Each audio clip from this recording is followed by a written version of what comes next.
What is up, everyone? Welcome back to another episode of the Jake C. Paulson podcast. I am your host, Jake C. Paulson, and you are listening to this on a beautiful, lovely, but cold Monday here in Iowa City. Today we're going to be talking about tension. That happens to things when it gets cold. Tension produces cold. Cold produces tension. Cold produces tension. And that reminds me of a Chinese proverb that I'm going to go through. It says, tension is who you think you should be. Relaxation is who you are. Tension is who you think you should be. Relaxation is who you are. And tension is everywhere, especially now that it's cold. But it's in relationships. It's in new experiences. You find tension in pretty much everybody's line of work. It's in sports. We just saw a bunch of tension in the US-Canada matchup where they booed the national anthem. Crazy. And they actually play again and they booed the national anthem. This is recorded before the Monday, so I haven't watched the game on what would be this Thursday. But crazy that they booed the national anthem. Insane. And then there's 3 fights within the first 9 seconds, which the first 2 were just off the face-off. They were like, yeah, we're going to fight each other. That's some tension. Great example of some tension. Some people view tension as a bad thing. Now in that scenario, probably was a kind of a bad thing, but they did settle it. Okay, they did settle it. They settled the dispute because they beat them. USA won again, of course. Some people view tension as a sign that something's wrong or it's, not as it should be. So really, a lot of the stuff we talk about on this podcast is all about perspective. So you can imagine perspective coming into this one. But have you ever felt tension in a room, like sitting down with a bunch of people around you, feeling tension? My mind goes straight to the Oscars when Will Smith got up and slapped Chris Rock. Could you imagine how much tension was in that room? A crazy amount of tension had to have been in that room. But the reality is, if there's no tension at all, then there's deterioration. There's no growth. There's no growth if there's no tension. Examples: muscles. You need tension for your muscles to grow. If you have no tension, they're going to die out. Your muscles are going to die. You don't need them anymore. Relationships. Without tension, eventually, it's just, I don't know. Tension helps relationships. If there's tension, you're going to be forced to talk about things in relationships, and it's forced to improve. Golf clubs needs tension to flex the club to hit the ball far. Gears. For your transmission in your car, you need a certain amount of tension in there to have them work properly. Guitars. People strum guitars, and they do really well at strumming guitars. They do really, really well.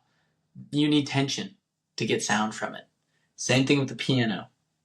Same thing with buildings. All those constructions, those things need tension to be able to be built, for one, with cranes and all that stuff, tension. And they also need to be standing with tension as well. Electric wires, veins in your body needs tension in order for your blood to circulate properly. Going back to the quote, when you have an idea of who you should be, but it's not yet a reality, you're going to experience tension. When you're relaxed and you're just in your comfort zone, relaxed, you're stagnant, you're not growing. You're actually deteriorating. There's no room for growth. So today we're going to talk about how to actually balance the two. How do you balance too much tension with no tension? How do you find the sweet spot in there in our everyday lives to help you hit some deadlines in your business and in your leadership in your community? So let's dive on in.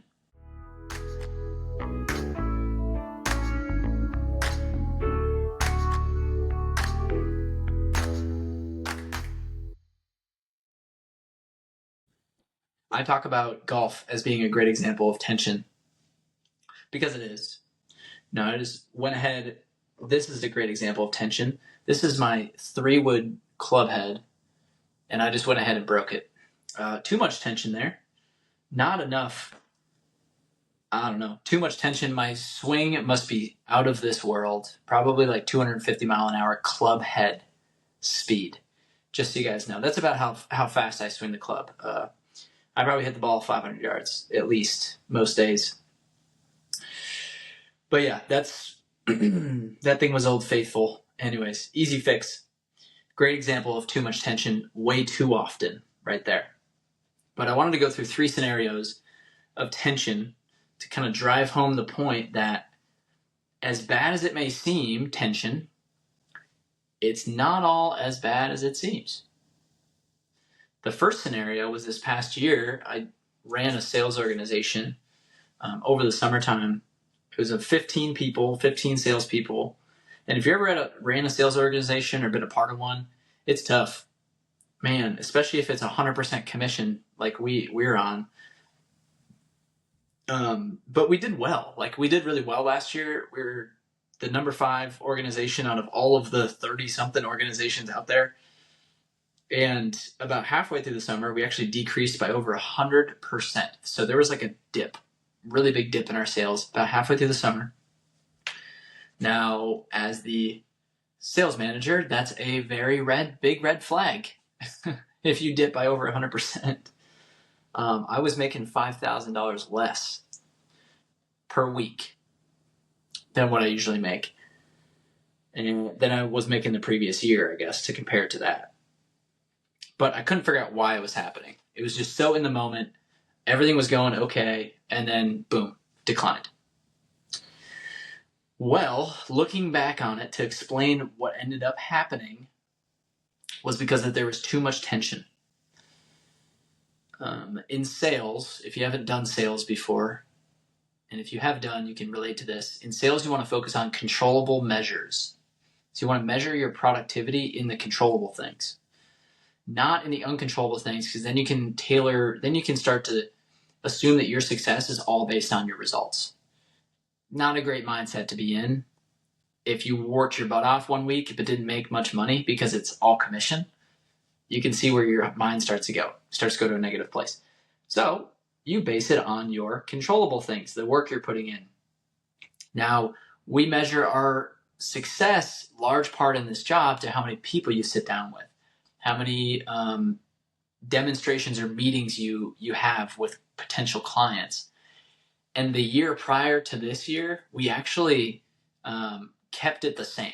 So we kept the number of people the same from the year prior to this year, but we actually decreased the amount of hours that we worked. So we kept the number of people that we wanted to see the same, which was already hard last year. It already took all of you last year. This year, we decreased the number of hours. And if you're in economics, simple economics, we essentially increased our demand and decreased the supply. So we increased the demand and decreased the supply. So not great. That led to our downfall about halfway through the summer. I myself have been working 80 to 100 hours per week, plus sometimes more than 100 hours per week leading up to that point. And I didn't delegate enough. I made the mistake of not delegating enough things to the capable team that was around me. And that was causing my little to nothing of production. And during the midst of the decline, I pretty much ran myself to the point where I had to make a decision between moving one of our salespeople and not moving him, salesperson, to a different environment. And at the time, I actually did end up moving that salesperson to a different place in the organization. At the time, it seemed like a good idea. It seemed like the best option. It seemed like there were no other options. It was just had to go, had to happen. It relieved the tension for the moment, and it just felt like the right option. It felt like it was going to be a good restart and all that stuff, but it turned out to be not so great of an idea in the long term for a few reasons. This particular salesperson was pretty much like a key component over in that other environment. that they were in, that part of the, organization, and moving them caused some dynamic shift. And then the new part that salesperson went to caused a dynamic shift too. And on top of that, it was later in the summer.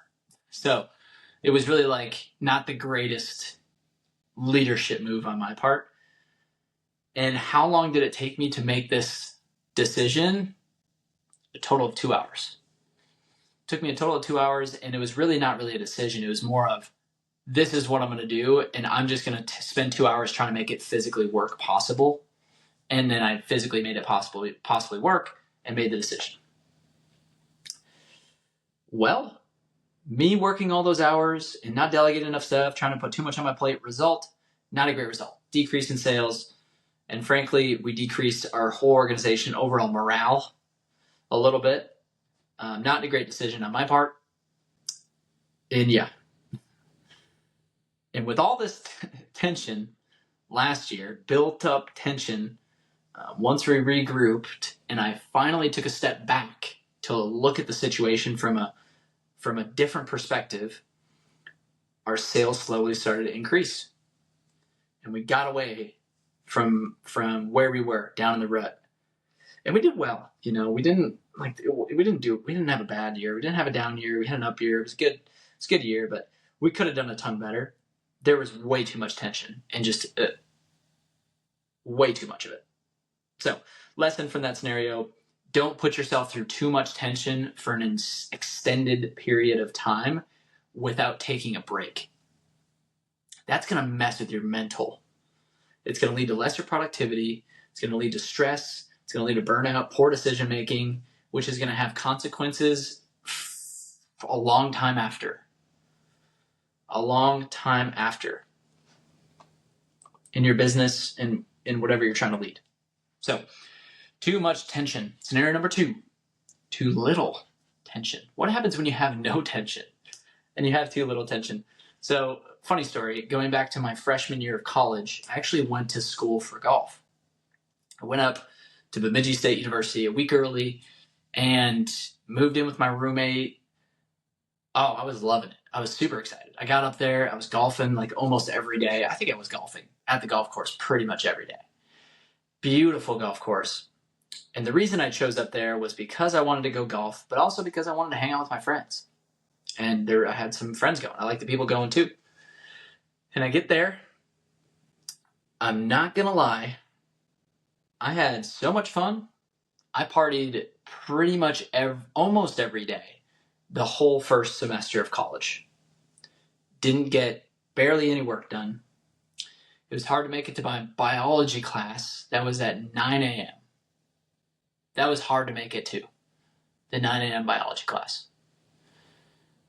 Those Twins games. There's too many Twins games to be played when you're a freshman in college because there's always a reason to go hang out with your friends then. Too many Minnesota Twins games. I watched them lose in the playoffs to the freaking Yankees that year.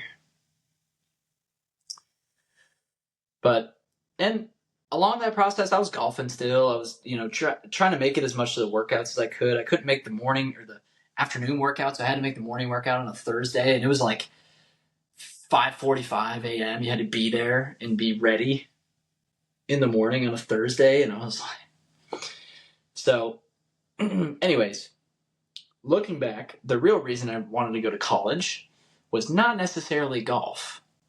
It was really to get out of my hometown and just get away from home a little bit and to just go try out life, which I think a lot of college students are in that same boat. And it didn't start off too well. I ended that first semester with a 2.4 something in my GPA.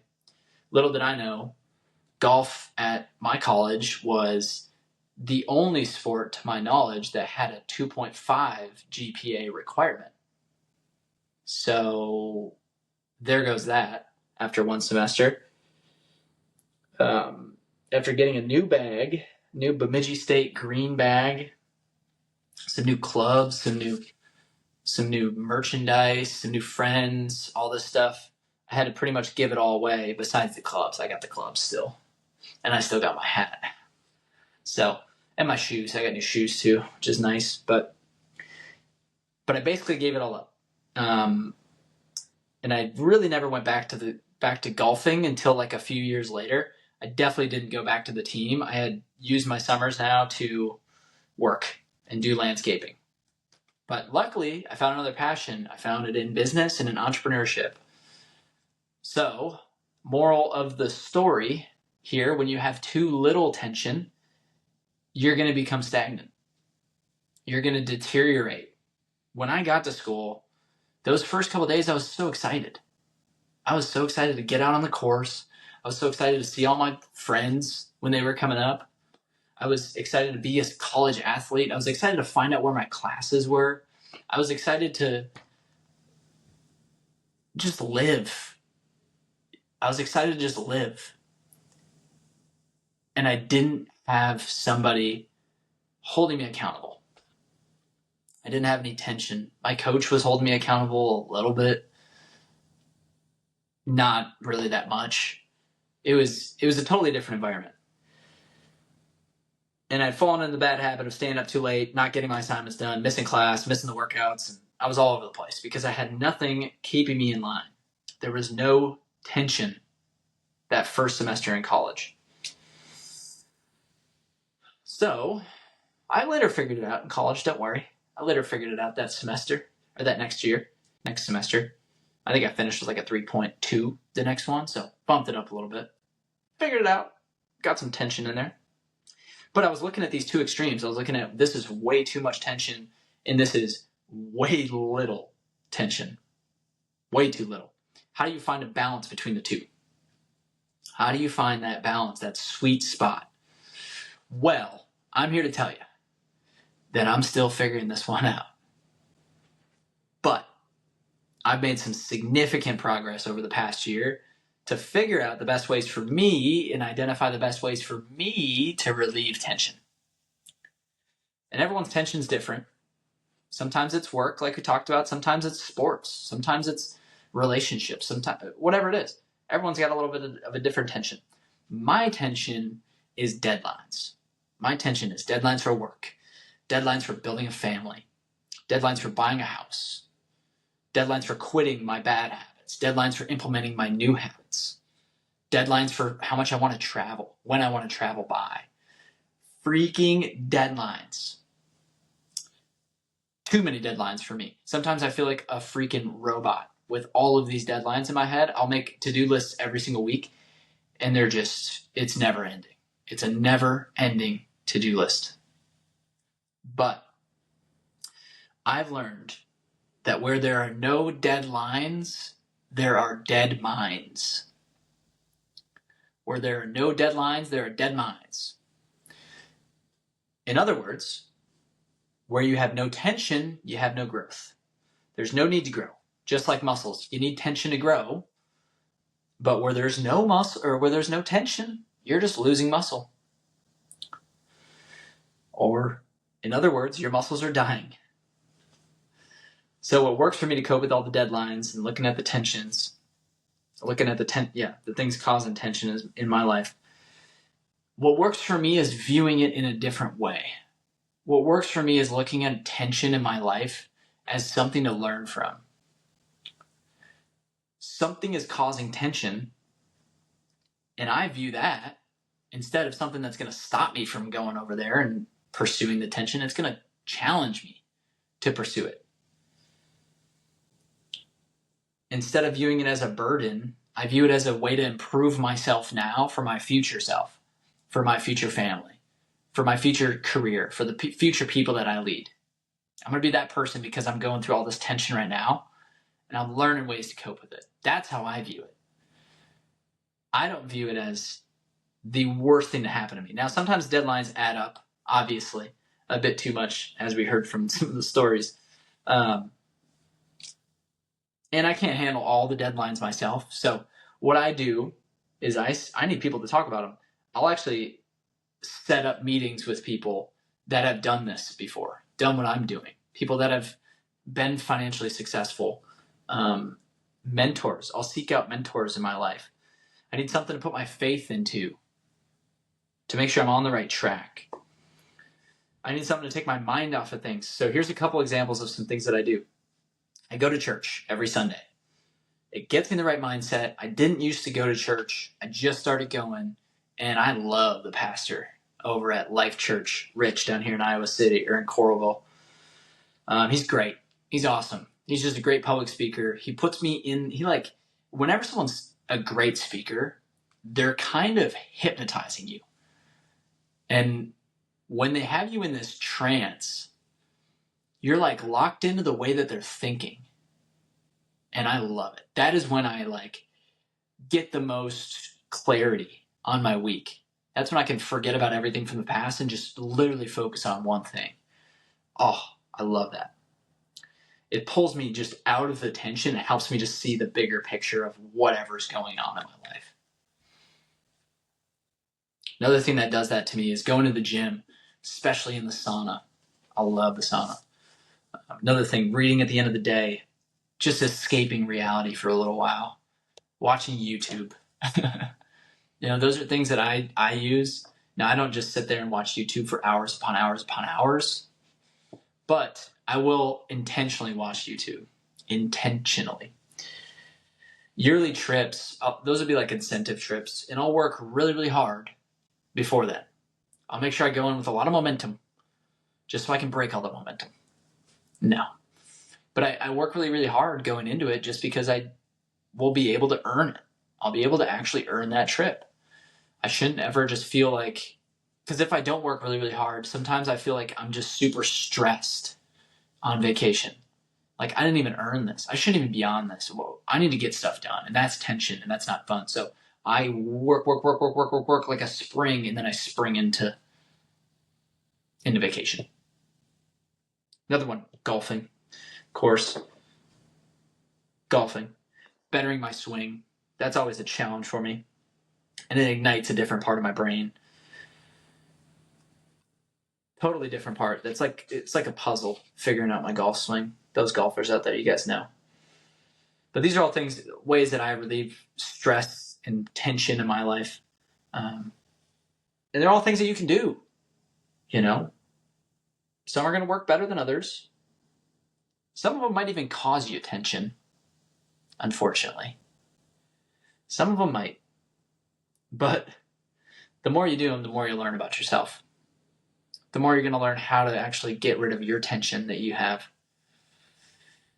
And you never know. Tension actually might be the biggest underlying cause of problems in your life.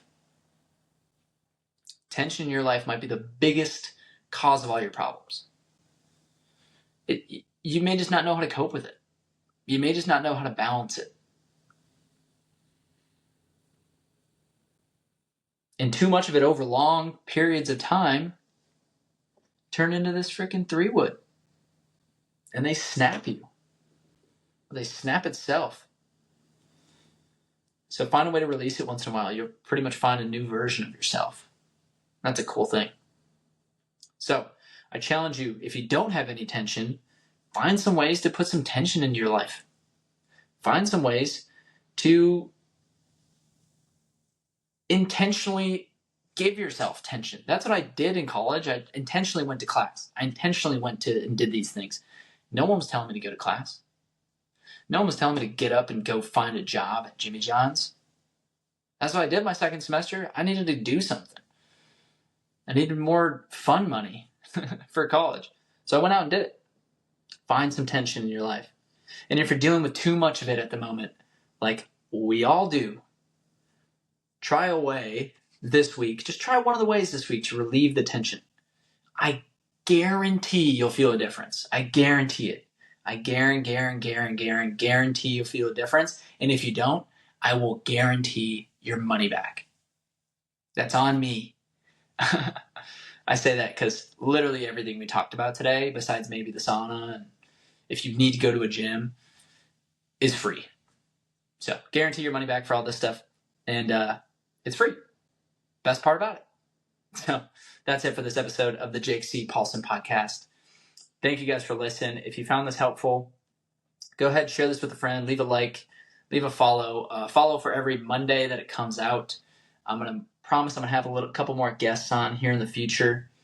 I need some more guests. I've just been working a lot, and I want to have it in person to make it the most impactful for the audience listening forever to come. So I don't want to do any Zoom ones. But if need be, I might resort to it, maybe. But seriously, if you found this helpful in any way, share this with one friend. I mean, just pull up, press the share button, share it to one of your friends that you think that this will be impactful for, that you think might be dealing with a little bit too much tension, or honestly might not have a lot of tension in their life at all. It might be hard to listen to this podcast, So share it with that friend. And as always, I'm dedicated to adding value to you guys, to people who are striving to be better in the leading themselves, their business, or their community. So stay tuned for this next week. Stay warm out there. If you're in the Midwest, holy cow. And as always, let's get after it. Peace.